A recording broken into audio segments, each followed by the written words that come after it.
Halo semua, saya Adi Amurwanto. Dalam video ini saya akan menjelaskan tentang sifat-sifat asam nukleat bagian yang ketiga, yaitu sifat spektroskopi dan termal asam nukleat.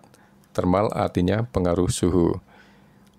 Topik yang akan dibahas adalah absorpsi UV, hypochromicity, kuantifikasi asam nukleat, kemurnian DNA, denaturasi termal, dan renaturasi. Bagian yang pertama yaitu absorpsi UV. Asam nukleat menyerap cahaya UV karena sifat aromatik terkonjugasi dari basa-basa. Tulang punggung gula fosfat tidak memberikan kontribusi ke penyerapan atau absorpsi.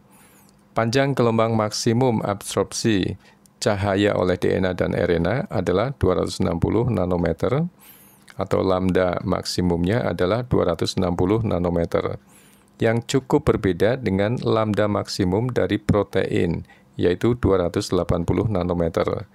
Sifat penyerapan atau absorpsi asam nukleat dapat digunakan untuk deteksi, kuantifikasi, dan asesmen atau perkiraan kemurnian. Yang kedua, hypochromicity. Walaupun lambda maksimum untuk basa-basa DNA atau RNA adalah konstan, koefisien extinction coefficient tergantung pada basa-basa yang ada pada lingkungan.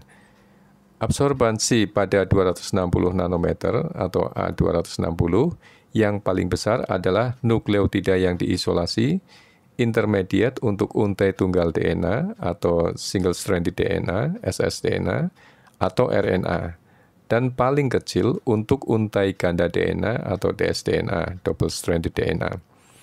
Efek ini disebabkan oleh pemasangan basa-basa di lingkungan hidrofobik dengan penyusunan yang bertumpuk atau pemampatan atau stacking. Istilah klasik untuk perubahan dalam absorbansi ini adalah hypochromicity, yaitu bahwa double stranded DNA atau untai ganda DNA adalah hipochromis, dari bahasa Yunani artinya kurang berwarna, relatif atau dibandingkan dengan single stranded DNA atau untai tunggal DNA. Sebagai alternatif, untai tunggal DNA bisa disebut hiperkromis jika dibandingkan dengan double stranded DNA. Berikutnya, kuantifikasi DNA. Berbicara tentang koefisien extinction molar asam nukleat, tidak terlalu nyaman karena nilainya tergantung pada panjang molekul yang diukur. Sebaliknya, koefisien extinction biasanya koefisien ekstinsi atau extinction coefficient biasanya ditulis dalam istilah konsentrasi dalam miligram mililiter pangkat minus 1. 1 miligram mililiter pangkat minus 1 untai ganda DNA memiliki absorbansi 260 atau A260 sebesar 20. Nilai untuk RNA atau untai tunggal DNA sekitar 25. Nilai untai tunggal DNA dan RNA serupa karena dua alasan. Nilai merupakan jumlah absorbansi yang disebabkan oleh perbedaan basa. Purin memiliki koefisien ekstinsi yang lebih tinggi daripada pirimidin. Oleh karena itu, sensitif terhadap komposisi basa dari molekul. Untai ganda DNA mempunyai jumlah purin dan pirimidin yang sama.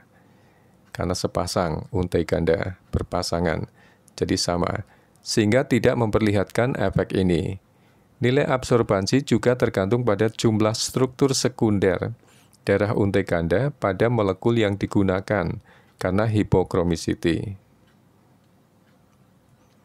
Pada kasus oligonukleotida pendek, jadi kata oligo sendiri artinya memang pendek atau beberapa. Oligonukleotida artinya beberapa nukleotida. Kalau mononukleotida itu satu, kalau polinukleotida itu banyak nukleotida. Jadi oligonukleotida pendek, di mana struktur sekunder akan minimal. Biasanya untuk menghitung koefisien ekstinsi didasarkan pada nilai individu untuk nukleotida dalam untai tunggal. Selanjutnya, kemurnian DNA. Perkiraan kemurnian preparasi untai ganda DNA, double stranded DNA, bisa diperkirakan dengan penentuan rasio absorbansi pada 260 nanometer dan 280 nanometer, atau A260 dibanding A280. Bentuk dan spektrum absorpsi, seperti halnya koefisien ekstinksi, bervariasi dengan lingkungan basa. Untai ganda DNA murni memiliki perbandingan A260 dibanding A280 sama dengan 1,8 dan RNA murni adalah 2. Protein dengan lambda maksimum sama dengan 280 nanometer mempunyai perbandingan 260 dibanding 280 kurang dari 1, biasanya sekitar 0,5. Oleh karena itu, jika sampel DNA mempunyai perbandingan A260 dibanding A280 lebih besar dari 1,8, hal ini menunjukkan kontaminasi RNA. Sedangkan sampel yang kurang dari 1,8 menunjukkan adanya kontaminasi protein dalam sampel. Gambar menunjukkan spektra. Spektra itu jamak dari spektrum. Absorpsi ultraviolet larutan RNA dan untai ganda DNA, double stranded DNA, pada konsentrasi yang sama. Berikutnya, denaturasi termal atau denaturasi karena pengaruh suhu. Jadi denaturasi itu artinya untai ganda memisah. Sejumlah bahan kimia dapat menyebabkan denaturasi asam nukleat. Pemanasan juga merusak daerah ikatan hidrogen untai ganda, DNA, dan RNA. RNA juga ada untai gandanya, karena RNA memiliki struktur sekunder. Jadi berpasangan, ada beberapa bagian yang berpasangan dengan untai dari satu untai yang sama, contohnya tRNA. Proses denaturasi dapat diamati dengan mudah dengan peningkatan absorbansi ketika untai ganda asam nukleat diubah menjadi untai tunggal. Tingkah laku termal atau suhu untai ganda DNA dan RNA sangat berbeda. Ketika temperatur meningkat, absorbansi pada sampel RNA meningkat secara bertahap dan tidak menentu ketika susunan basa pada daerah untai ganda berkurang. Ingat bahwa RNA seperti tRNA yang tadi telah saya sebutkan memiliki struktur sekunder di mana ada daerah yang basa-basanya berpasangan dengan basa pada untai yang sama. Daerah pasangan basa yang lebih pendek akan terdenaturasi sebelum daerah yang lebih panjang. Sebaliknya, denaturasi karena suhu atau melting temperature, TM, pada untai ganda DNA bersifat kooperatif. Denaturasi pada satu ujung molekul dan pada daerah internal yang kaya AT yang lebih mudah akan mendestabilisasi daerah helix yang berdekatan, menyebabkan pembukaan yang progresif dan bersamaan pada seluruh struktur pada temperatur tertentu yang sesuai, dan diketahui sebagai melting temperature atau denaturasi karena suhu. Ya, suhu untuk denaturasi, suhu yang tepat untuk denaturasi.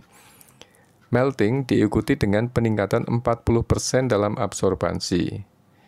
TM adalah fungsi kandungan G plus C dari sampel DNA dan berkisar dari 80 derajat Celcius sampai 100 derajat Celcius untuk molekul DNA yang panjang. Sebagai pengingat, ikatan hidrogen antara A dan T itu ada 2 ikatan hidrogen, G dengan C ada 3 ikatan hidrogen. Gambar menunjukkan denaturasi akibat suhu atau termal untai ganda DNA dan RNA. Berikutnya renaturasi.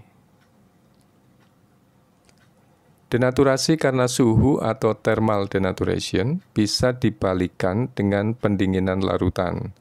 Gambar menunjukkan renaturasi DNA dengan pendinginan cepat dan lambat. Kecepatan pendinginan berpengaruh terhadap hasil.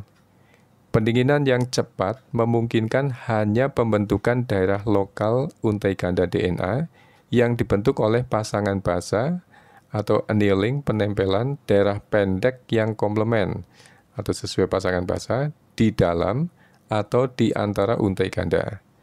Penurunan dalam A260 cukup kecil.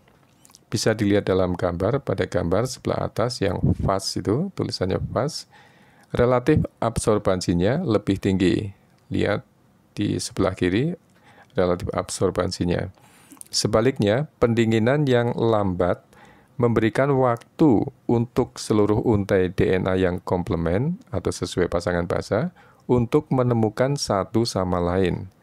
Dan sampel dapat menjadi benar-benar untai ganda yang utuh dengan absorbansi yang sama dengan sampel asli asalnya. Lihat garis di bawah yang slow dan amati nilai absorbansinya. Renaturasi daerah yang komplement antara untai asam nukleat yang berbeda disebut hibridisasi. Demikianlah pembahasan kita tentang sifat spektroskopi dan termal asam nukleat. Semoga topik ini menambah wawasan saudara. Jika ada yang masih kurang paham, silakan diulang atau direview sampai saudara benar-benar paham.